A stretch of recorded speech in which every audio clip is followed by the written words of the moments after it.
have been MIA since mid-July. I'd like to give you guys a quick update as to what happened. Welcome, it's Winnie from Bella Sunshine.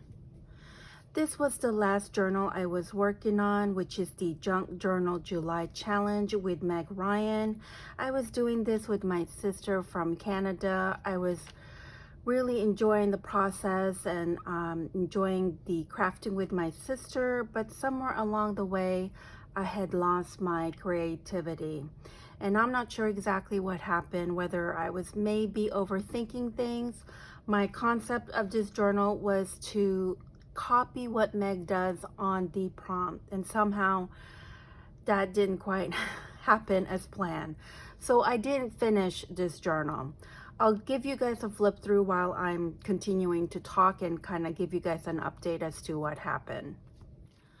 I know I'm not alone in this, people losing their, what they would call it, their groove or their mojo in crafting, losing their creativity mood, things like that. You know, we get stuck sometimes, and sometimes it's because life happens, and sometimes I think it's because your mind and your body is maybe telling you it's time to take a break.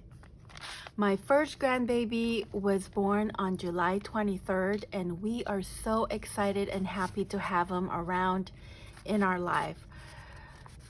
So that took a bit of my time on my crafting, but even if I wanted to craft, I just did not have it in me. I didn't have the motivation, the inspiration, the creativity, the mood, nothing.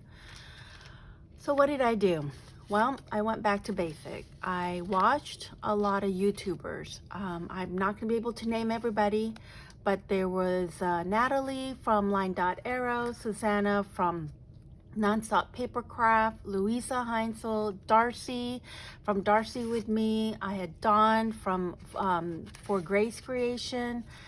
There were Lori B from Grungy Girl Journal. There were just so many that I wish I had a list and I could name everybody that gave me that jump, that kind of kicked to give me that motivation. These ladies, I watched them craft. They have different take, they have different style, personality, and I just continue to watch them. Until I get that feeling of, ooh, now I'm gonna get up and do exactly what I want to do. And I have to say that Barbara from 49 Dragonflies was the one that got me up my butt, got me back on my desk, and inspired and motivated me to make a journal. This journal is an accordion style journal, and as you saw on the other side, I did not work on this. Would I finish this? I'm not sure. I am just gonna leave it alone. I put a lot of stress on myself about finishing this, and I decided, you know what? I'm just gonna let it go. I'm gonna leave it as is, and maybe next year I might pick it up and maybe do the Junk Journal July or January challenge. Who knows? But for right now, I'm just gonna say I am done with this for right now. So let's get to the journal that inspired me to get back to crafting. Barbara made a tag journal. I will leave the link below in the description if you guys are interested in watching that. And my concept with this one was to copy exactly what she did. I know you guys heard me say this a lot, but because Barbara is using digitals that I have access to because I am a member of the Digital Collage Club like she is, I was able to copy what she did. Before I give you guys a flip through of my tag journal, I wanted to point out a couple of things. One that you can't see is what I did. I used a regular copy paper because they're a lot cheaper when I printed out my digitals.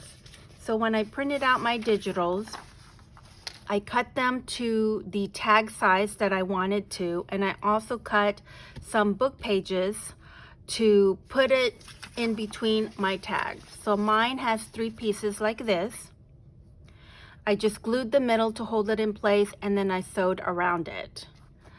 Then of course on the other one, as you guys can see, I have a lot of thread going all over the place. I did that on purpose. I believe Barbara only has hers coming like on this direction here. I was looking for a little bit more grunge, so I kind of started my sewing in different areas.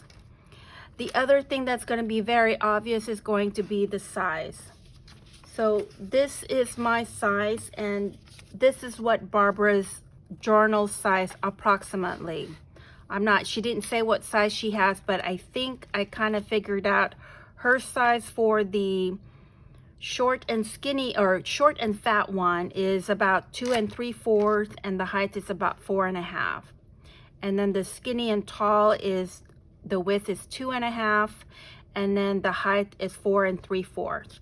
I think that's the size she used. I know it's pretty small. I just could not get myself into doing something so tiny.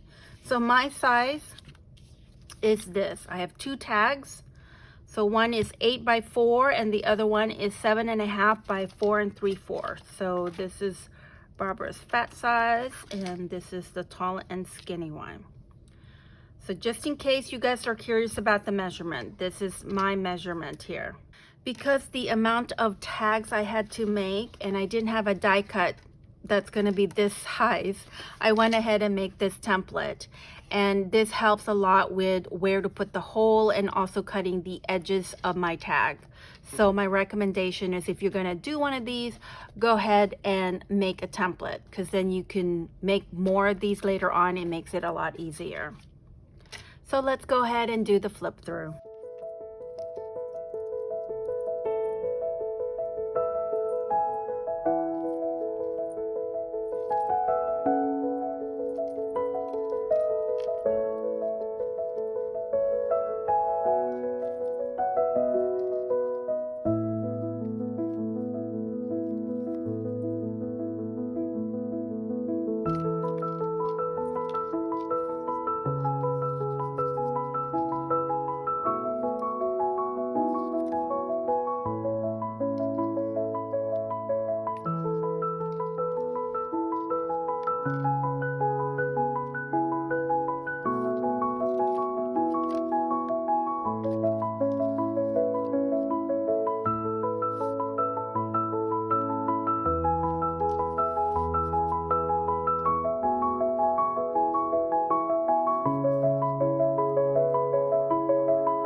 I have been working on this journal since September. It's taking me a little bit longer now to finish a journal because I'm taking care of my grandson during the day while his parents are at work. And sometimes at night, I'm just too tired to craft.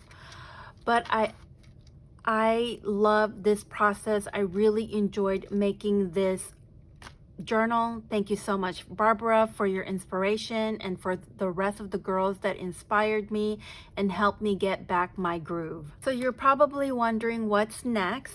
This journal is complete, ready to be journaled on.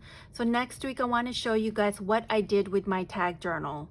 So come back next week and hang out with me, and I appreciate you guys. Thank you so much for continuing to support me. If you guys have any comments or questions, please leave a comment below. Until next time, happy crafting.